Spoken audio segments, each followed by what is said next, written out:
Welcome to Creator Upload, your creator economy podcast. I'm Lauren Schnipper. And I'm Joshua Cohen. Oh, Josh, it is the last, I don't know if it's technically, but it's like kind of the last week of summer. How you feeling? I'm feeling a little bit like just a little bit nippy. It's a little bit chilly out. Okay. Now. Okay. Seasons a changing a little bit. Speaking of change, I went last night to my very first book club. So let's make I love that transition. Thank you. I love that transition. Thank you so much. That's fantastic. Well, it feels like new beginnings. Sure. My kids already been in school for a little bit. And so I was invited to this book club and I was like, and they were like, oh yeah, the next meeting's next week. This is like a week ago. And I was like, oh yeah, sure. So I'll join the next time. And she's like, no, here's the book. You're going to read it. So I was tasked with reading a book in like less than a week. And listen, I've read a book before, several actually. I go through phases where like I won't read anything for 6 months and then I'll read like a bunch. And then but every time I finish one, my husband's always like, wow, like he's like shocked. Like he's just like, you've actually This is fascinating. Tell us more. Yeah, no, totally. I like having a lot of books around because then it looks like I'm smart.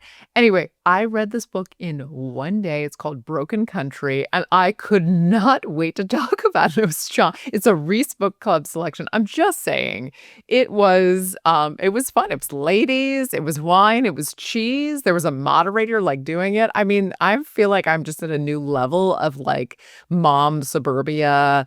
Like I just feel really good about it, and I'm like into it. I'm like here for it. Were there definitely people that obviously didn't read the book? But yeah, there was one woman who said she did a ChatGPT summary like 5 minutes before, but she's like known in the group as like the one. She's like, what'll happen is if she finds then the topic, like when we're discussing interesting, then she'll go and read it. Like that's her sort of thing. But pretty much everybody read it, like pretty much except for this one person. You need like this base level of participation in order to make it exciting and any capacity. I also thought is this going to be like lame talking about a book, but it was like kind of fun. I mean, it's like, Josh, it's like when you talk about a TV show, but like you're talking about a book. I was like, it was fun. Same but different. Same. Speaking of TV show, I just got to do a quick shout out to a show on Netflix that I'm obsessed with right now. It's an animated series called Long Story Short, which it might be the most Jewish thing ever. And I mean that in every positive way. So calm down, haters. It's hysterical. Paul Reiser plays the dad, just to give you a sense. It is so funny. I think it's like from the creator of Big Mouth or one of the creators of Big Mouth or writers of Big Mouth or something like that. It is so funny for like our generation. It like goes back and forth for like 1990. It's like a family. It's like, and then it'll be like, this happened in 1997. It'll be like 2002. And it is so funny. That is funny. It is so funny. I can't recommend it highly enough. So there's so much pop culture. I mean, between The Summer I Turned Pretty and Travis and Taylor getting engaged. I mean, I don't even know what else to talk about this week. And also, Lauren, like similar to your book club, my kids this weekend spent it on screens on Roblox because there was another huge pop culture event happening. Oh. So there's this developer beef that is this like faux animosity between two developers of top Roblox experiences. Sure. So there's this one experience that's Grow a Garden where you get to have different seeds and you grow gardens and they get bigger and bigger and you can have different mutations. Sure. And then there's this other game called Steal a Brainrot, which is more specifically, you might have heard it be called Steal an Italian Brainrot. It's actually Steal a Brainrot. I was just going to say, why is my 8-year-old all talking about Italian Brainrot right now? What is that? There you go. What is that about? He's not even, as you know, like not on Roblox. Like, what does that mean? So Brainrot, I know what Brainrot is. Of all the memes and everything else for Gen Alpha. Yeah. And Italian Brainrot is just an Italian spin on that, a like stereotypical Italian spin on that. Sure. So it's like prego. Yeah, exactly. Kind of. There's this character called Cappuccino Ballerina. And there's other things that sound like vaguely Italian. Is this all living?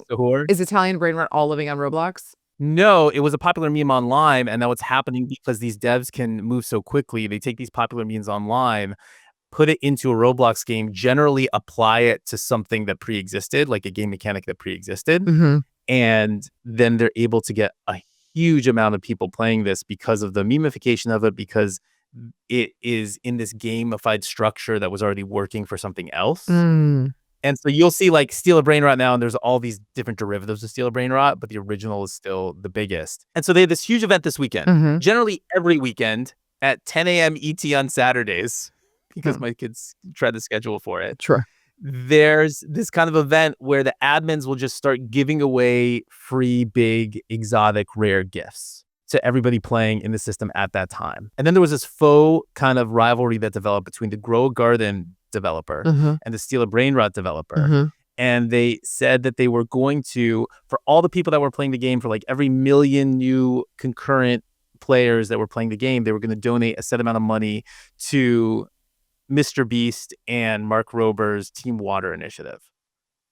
And this kind of like precipitated through, I don't know how my kids find out about it, honestly. I think they have a friend that watches these people on YouTube or watches sources that watch these people on YouTube. So then they get the information from there. And then it kind of precipitates around the 3rd and 5th grade New Jersey pop culture ecosystem. So they were playing this weekend, and so were a ton of other people. Roblox just set the record for the most amount of concurrent players at any given time on the platform at 47 million. Wow. The closest to that before was Steam. Steam had 40.5 million players once playing a game. Steam is another platform where you can go buy different online games and play them. Fortnite's concurrent player record was 15.3 million, and that was during in November 2020 peak pandemic times. And again, this Roblox record, 47 million players. There was upwards of 20 plus million playing each of these different individual games at any given time during the day. And it just shows you like it's not a bunch of millennials playing this. It's not a bunch of, I don't even think high schoolers playing this. I really think it's these like pre-adolescent kids that are playing these games. And what's fascinating here is how they were able to amass those amount of numbers from that demographic, where they don't generally have easy access to news sources, where this is just disseminating like through their friends and stuff, talking about it, and maybe through YouTubers discussing it. I think it's fascinating. It's fascinating and kind of terrifying. Like, as you know, I have kids that are like not perpetually online, as it were, like some other people I know. And like my kid was talking about Italian brain rot. Like he doesn't know what it means, and he was just like saying that, and I was like, what is that? I I heard him say it in passing, and I was like, And it's also just terrifying because you basically have indicated like the perfect petri dish for all these sexual predators to be like, here's a platform where all 40 million 9 to 12-year-olds are on. And that's why there's a lot of lawsuits, and Roblox needs to have even more protections in place for these very young children that are like amassing in huge numbers on the platform. Not to bring the party down, but it is true. 100%. Yes, I think they'll figure that part out. You're because they need to. They have to. They have no choice. They have to. They're getting sued up the wazoo. There was another one about a Denver family suing Roblox and Meta yesterday, I think, about alleged role in sexual exploitation and grooming. So obviously, look, it's gross. It's gross. It's a travesty that it does happen. I think these platforms need to figure out. There's other platforms, big platforms, some of the biggest in the world, a la YouTube, that have had these types of controversies in the past, that have implemented different safeguards to figure it out moving forward, including not just around the apocalypse, but like banning comments on child videos, making it less easily accessible to for children to access different parts of the platform, etc. I think there's a bunch of different kind of levers that Roblox will be able to implement or can currently push and pull in order to create a more safe environment for all of these millions of kids on the platform. In the meantime, it's wild. In the meantime, it's just wild that they even get there in the first place. In the meantime, Italian brain rot is here to stay. That's really bananas. Up next, the first big story, YouTube's Hype machine has finally made its way to the US. So as a reminder, Hype is a feature that was announced a few months ago, which is a new feature on YouTube that's going to highlight channels with fewer than 500,000 subscribers on their channel, which, historically, the YouTube, it's just so interesting, the evolution of all of this. And it relates actually a little bit to sort of VidCon. I was talking to somebody about VidCon the other day. When VidCon started, being not even a creator, it was called a YouTuber, kind of meant one thing. You were like vlogging from your bedroom, you were making sketches from your bedroom. So like you could have one convention that kind of catered to those YouTubers and their fans. YouTube is, for many reasons, I think, lost its way in the last few years, but partly because YouTube is not one thing. Creators are not one thing. And YouTube top channels and trending used to literally just be, what are the top channels on YouTube? And, back in the day, that was... It wasn't even algorithmically derived. No. It used to be a human. No. When it first launched that was deciding which channels would go on the homepage And it was and in what order. But it was based largely on actual following and stuff like that. And that at that time was an indicator of like what all of YouTube was kind of into and watching. And now you've got like, infinite categories, different types of creators. I mean, we had Jonathan Katz-Moses on the other day, who's like this massive woodworking creator. And there's a huge just sort of cohort that's about that. There's knitters, everything. And then, of course, there's what you call kind of micro influencers, which like definitely fewer than 500,000, but they have potentially like a very kind of big influence. And then you have, platforms like a TikTok where it's really much easier to be discovered. So so as it relates to like a VidCon, because I just want to thread it back to that, it's like all of these other sort of conferences have popped up, like Open Sauce and others that are like for specific niches that are having huge sort of success. And YouTube, it also, as a reflection of that, has to figure out what are their mini conferences on their sort of main trending top lists, all this sort of stuff. And ignoring these kind of creators that are under a certain number is a huge disservice to what's actually going on the platform. And also lets platforms like TikTok kind of come to the forefront because you can be discovered there. Whereas like in recent years, it's been much more difficult to be discovered on sort of YouTube. The sort of trajectory of a creator nowadays is you kind of go on TikTok to be discovered, and then you might branch out after that to go on other platforms once you have a following, as opposed to what it used to be where like you start the beginning, middle, and end of your career or longevity of your career is on YouTube. So what's cool about the hype button, it will appear on eligible channels next to other creator-friendly features like Remix and Thanks. Viewers can give hype to 3 videos per week, and the upload that receives the most will show up in this sort of central leaderboard that can be it can be found via the Explore tab. So I think this is I don't know, I think this is awesome, and like just sort of, yes, it should be on the cover of No Duh magazine, but I just think it solves for so many things that are like very current in the creator ecosystem and how people are watching, what people are watching, and how folks can sort of discover new channels. So some other just mechanics for this too is, Lauren, like you said, there's every logged in user to YouTube gets 3 hypes per week. They'll be able to see the hype button below the video of channels that have less than 500,000 subscribers. And the amount of hype that the video gets when you click to give it hype depends on the quantity of subscribers that the channel has. Mm-hmm. So if the channel has way less subscribers and you hype it up, it might get like, 3,000 hype points. If the channel has 400,000 subscribers and you hype it up, it might get 752 hype points. There's no, from what I can see, easily identifiable calculus that can get you to the number of hypes that you're giving any specific video, but they're ranking it in some type of algorithm like that. What I've seen too is if you go to the hype list, which is not that easy to find, honestly, but if you're on mobile, you can go to your homepage. You'll get your top tab bar where it says like all podcasts, etc., different types of videos to look at. You click on the little compass, which is the Explore tab on mobile, Mm-hmm. and then you click on hype. You'll get there. And then you can see the top 100 most hyped, and you can break the top 100 down by gaming, music, anime, vlog, movies, food, travel, sports, beauty, and animals. I think what YouTube will eventually do is roll out full lists for each of those categories. But what's interesting here too is just seeing kind of like what's being hyped and what kind of effect it's having. So the number 1 hyped video on this list right now is this video called Slander List.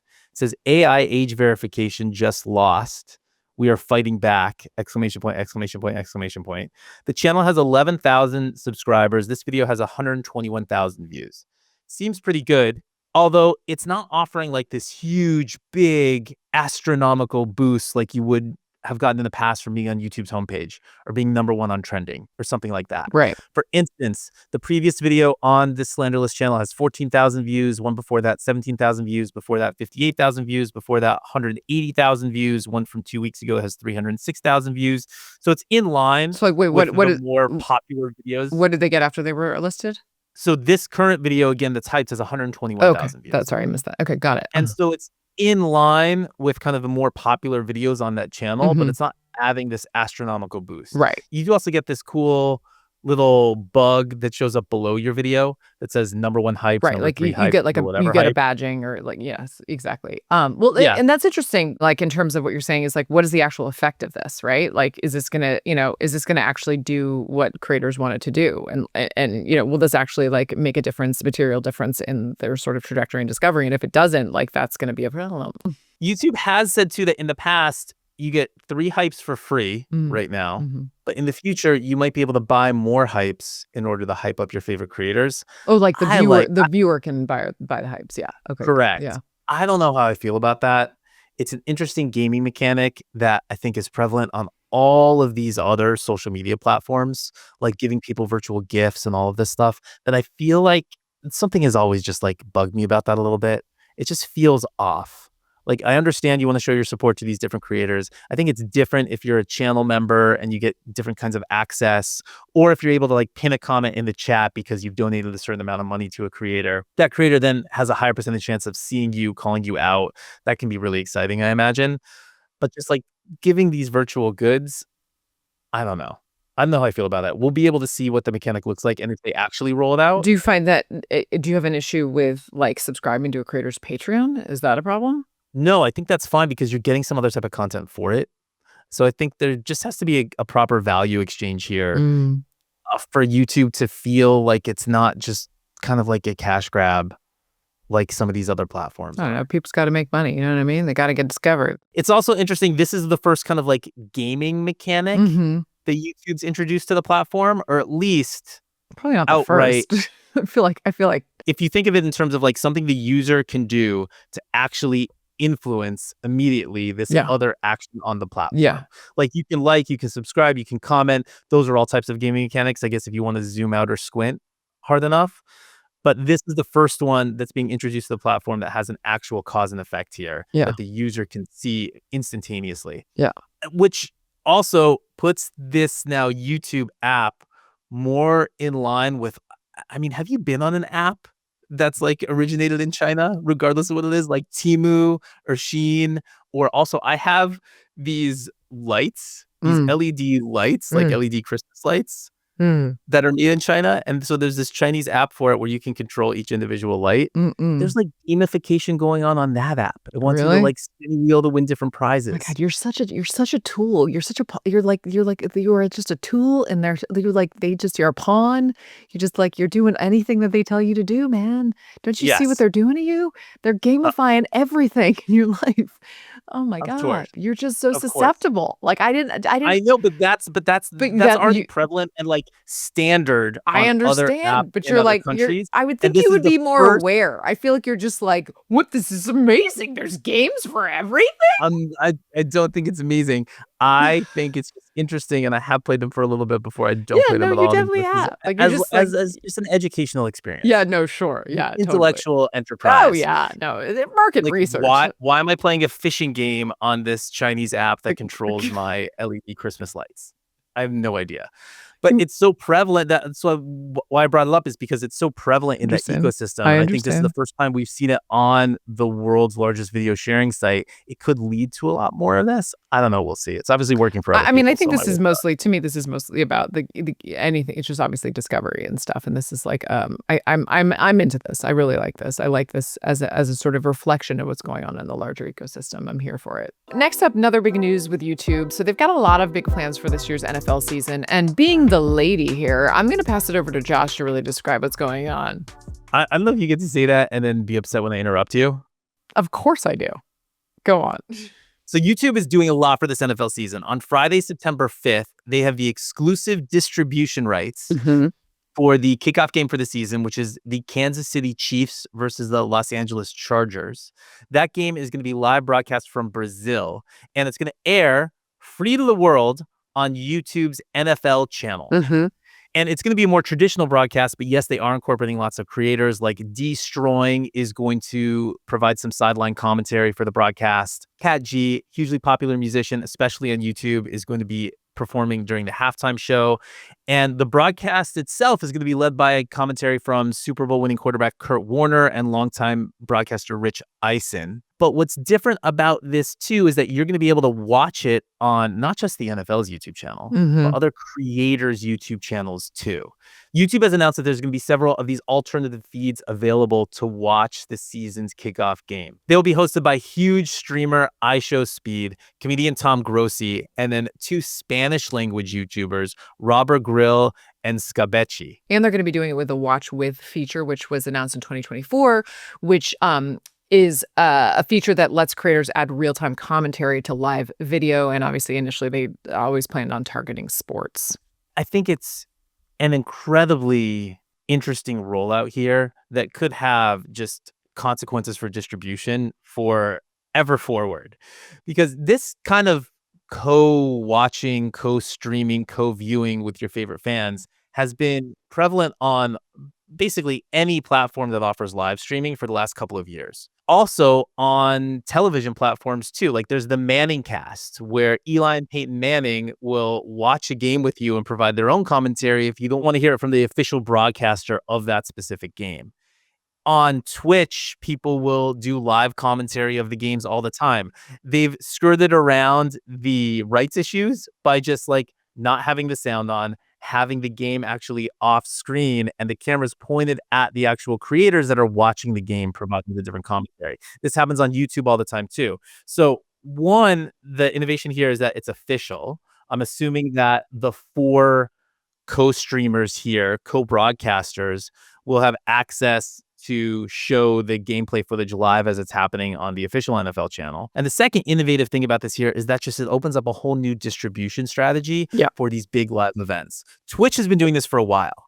For big events that happen on Twitch, they have this co-streaming functionality where you can, let's say you're Twitch Rivals, which is a big internal Twitch production, or you're the Video Game Awards.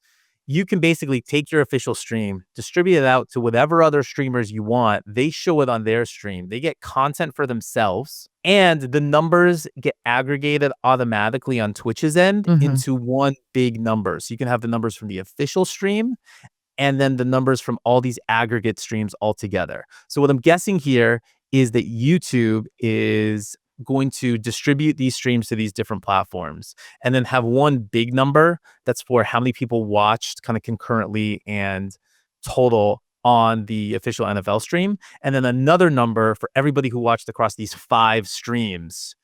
And that number could have potential to be massive. And if you don't think every other type of big broadcast, whether it's sports, entertainment, fashion, music, Yeah. whatever, is not going to replicate that model, and YouTube's not going to try to facilitate the replication of that model and give them the tools to do that, I mean, I think you're wrong, because this is definitely a distribution path I moving mean, forward, dude, and it's a big way to are try you are that. you is this the proverbial you? Is this the royal you? Is this, like, me? Because, like, what I I what was specifically saying you probably don't believe this, Lauren, well, and that you're wrong. no, I mean, I think I'm what's just kidding. Yes, I was talking about I think that this is it can't be understated how like NFL, right? Like so NFL basically live sports is basically the last kind of bastion, if that's the right use of that word, of television and in terms of people showing up, obviously, because it's live and people are actually like, anticipating and don't know the results and that sort of stuff. And so it's essentially the most valuable properties on in terms of entertainment, in terms of television. And so as a result, like the idea that they are allowing for creators especially to kind of essentially license however they're figuring that monetarily this content to stream to comment alongside it is the significance of that cannot be understated. This is the most valuable entertainment properties out there, like period, full stop. I also think it's just interesting because cut to like 5 or so years ago, there was so much, I saw so many startups that were all about this like co-viewing second screen kind of experience, like a lot of apps that were like, they'll Yeah. have like even Facebook like has a watch party feature where you can talk about things as you're watching it. And it's like everybody's trying to figure out what to do because they're like, everybody's on the phone when they're watching stuff. So like, how can we take advantage of the fact that they're on their phone? Like we'll send them texts of they can buy the things that they're watching on the TV, like merch and stuff like that. And like nothing's kind of really worked. And so I think it's going to be very interesting to see how people react to this. I think there's some people, it's also interesting. I saw something, I don't know, on the internet the other day about how in terms of careers in the future for like children, being an expert is not necessarily as important anymore. Like, I would imagine that like Kurt Warner and Rich Eisen have sort of a knowledge base of, the NFL and football that like iShowSpeed does not. I'm just going to go out on a limb and say that. Not to say he doesn't know a lot, but like, let's be real. These people know more. And at the end of the day, is that more important than the amount of followers that iShowSpeed has? And yeah, I'm sure he's dedicated and loves the game and knows enough to like be, he's a huge fan, I'm sure, and he knows enough to like, get this gig. And so, historically, these, football players, they retire and a lot of them become these kind of commentators, and you can't do it without a huge following now. I mean, it's just this is, people know this, but it's just like it's not enough to be an expert anymore. And so I think this is a really big kind of example of where that is true. Totally. I also think what's going to be interesting here is the just like badge of honor that these creators are going to have because of what they've been chosen to co-stream. Yeah. And how that's going to go into their decks and how that's going to be a just marketing tool for them and monetizable tool for them in the future. I'm super stoked for this. I know. It's going to be interesting. All right, Josh, let's get to some uploads and downloads. I want to bring one up. Spotify is sliding into your DMs in what is a shock to no one. Spotify's got a new feature, a messaging feature. So they have sort of officially kind of, I guess, declared themselves as like, people are saying this is their declaration as a social media platform. I mean, it is and it's not. It's like an ability to like share your favorite songs within the app, which is actually like a much kind of more seamless experience if you want to like quickly play something on Spotify. But it's it is just yet another messaging platform. And like, historically when these things happen, then you sort of figure out what activity is going on there and then you build out from there, which could mean like a bigger sort of step in the social media kind of direction. So it's not insignificant. One of my favorite, things, as people know, is like seemingly sort of small product changes that lead to like really huge changes in user behavior. So I'm very interested to see how this kind of unfolds and how people use the messaging on Spotify.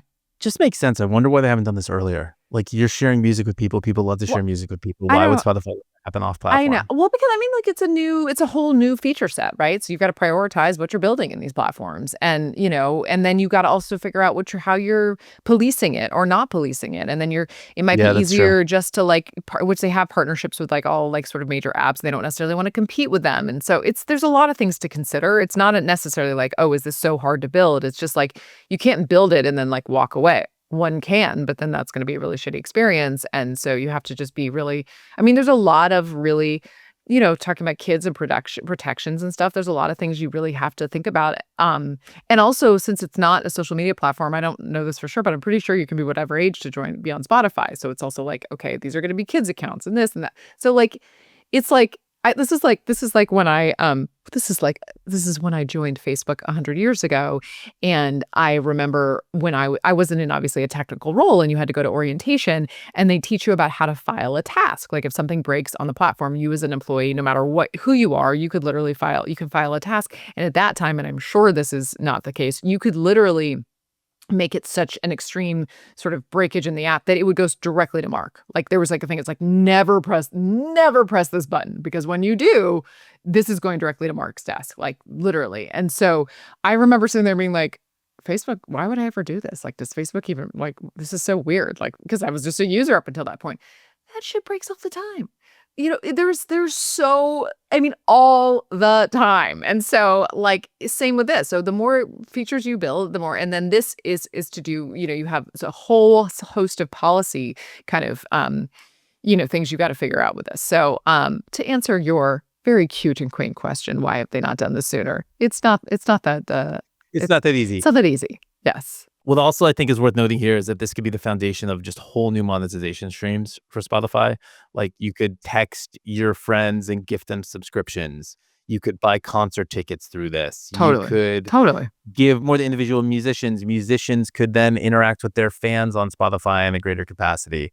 It's laying the foundation for much more interesting features from the app moving forward. 100%. Lauren, quick download on my side. So people upload YouTube videos all the time. Some of those videos, people upload those shorts. It turns out that some of those shorts, YouTube is visually enhancing in a way that creators aren't liking. So there's this creator, Rhett Scholl. He's a musician with about 750,000 YouTube subscribers. He shared a video recently entitled "YouTube is using AI to alter content," parentheses, and not telling us, close parentheses. He is saying that the altered content has shown up on other fellow musicians' channels like Rick Beto and other notable hubs like Vlogbrothers and Rhett and Link. And he basically says this content is enhanced, in quotes, in such a way that it makes it look like it was AI generated and also goes against the initial aesthetic of whatever that creator had in mind. Like maybe that creator wanted a rough kind of 80s, more VHS style aesthetic. YouTube's automatically enhancing the visual of that video to make it look different. And he's basically saying it's not that good either. It looks like AI. Right. Along the way, he said, quote, "If I'm scrolling on shorts and this came up, I would think this is an AI generated short, that Rhett and Link are using AI to generate content for Good Mythical Morning," which they're presumably not doing. Right. YouTube came back and said, "Hey, we're always trying to enhance videos all the time and make them look better. This is a test with some short form content.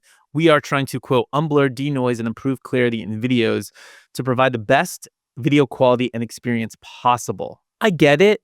And I get that YouTube has a history of doing this. I mean, you upload a video to YouTube and it gets encoded so it can have the best quality possible and high performance playback, etc. But YouTube's never messed with how a video like generally looks in order to give a better experience to the viewer. It messes with like the compression of the video. Right. So how it's distributed, but it's never messed with the look. I think this is crossing an interesting line here that I'm hoping they walk back, because like, who cares? Like, let the creator, or at least let the creators opt into it. Right. I was going to say Like, there should if be an people- opt-in or opt-out thing. Right. Which I think that is a fairly easy, like, solve there. Right. And let the creators upload the video and the aesthetics the way they want. I can imagine it'd be really frustrating. I'm a creator that has put all this time, energy, and effort into something looking a specific way, and then YouTube decides that it is better for general audiences if it looks another way. I wouldn't be down with that unless I gave YouTube permission to do that. Yep. Quick, just one more upload from me too. Lauren, we're just doing God's work out here at Tube Filter. Sure. I had a text from another parent that came in after we posted our story about how the developer beef we talked about at the top of this episode helped Roblox hit 47 million player record. Mm-hmm. And I got a text that said, "Oh my God, this finally explained what the hell my 10-year-old has been talking about. He plays these games and is obsessive about the admin abuse events, which is very annoying on the weekends. LOL, thanks for this. Just sent it to my wife." Just saving marriages. I mean, listen, thank you for your service, Josh. You're so welcome. We really appreciate everything that you do.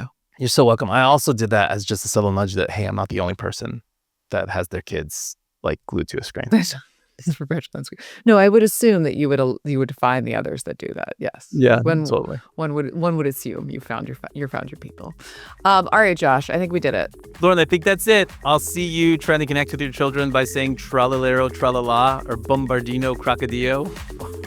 Prego. Or bombinini guccini or cappuccino assassino. Prego. And then not really knowing what the heck's going on. Not there next week on Creator Upload. Today's show was produced by Lauren Schnipper, Joshua Cohen, that's me, and Adam Connor. It's edited by Adam Connor too. Original music is by London Bridge. You can check him out on Instagram at London Bridge Music.